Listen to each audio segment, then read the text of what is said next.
अन्नेलीज Michael एनालीज Michel की कहानी, जिसे आमतौर पर एमिली रोज के नाम से जाना जाता है, 1970 के दशक की एक सच्ची और दर्दनाक घटना पर आधारित है।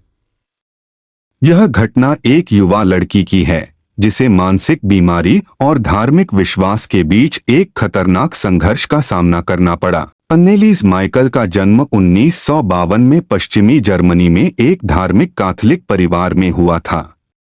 वह अपने परिवार के साथ एक कठोर धार्मिक वातावरण में पली बढ़ी।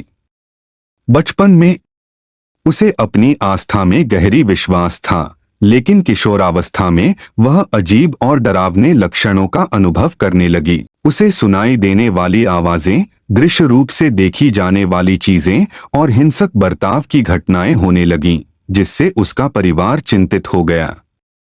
शुरुआत में डॉक्टरों ने अन्नेलीज को मानसिक बीमारियों जैसे डिप्रेशन और शिजोफ्रेनिया का शिकार बताया, लेकिन जैसे जैसे उसके लक्षण बढ़े, अन्नेलीज और उसके परिवार को यकीन हो गया कि वह दैवीय शक्तियों से शापित है। इस विश्वास के साथ उन्होंने पादरियों से मदद मांगी, जिन्होंने लगभग 10 महीनों तक अन्नेलीज पर कई बार एक्सॉर्सिज्म, भूत प्रेत से मुक्ति की प्रथा किए।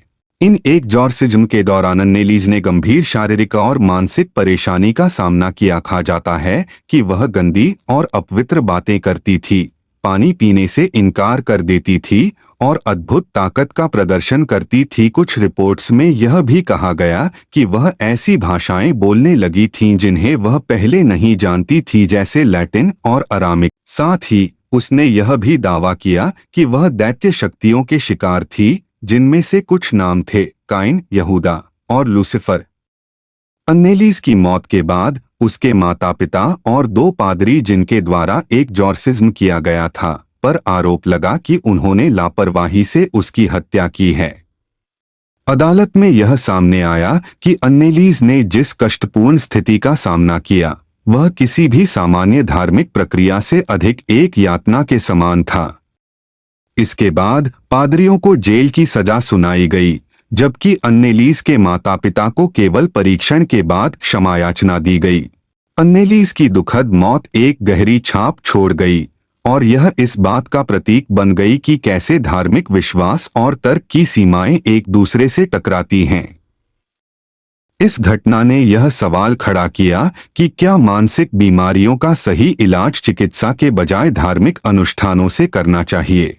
इस कहानी को कई फिल्मों और किताबों में दिखाया गया है। सबसे प्रमुख film the exorcism of Emily Rose रही है।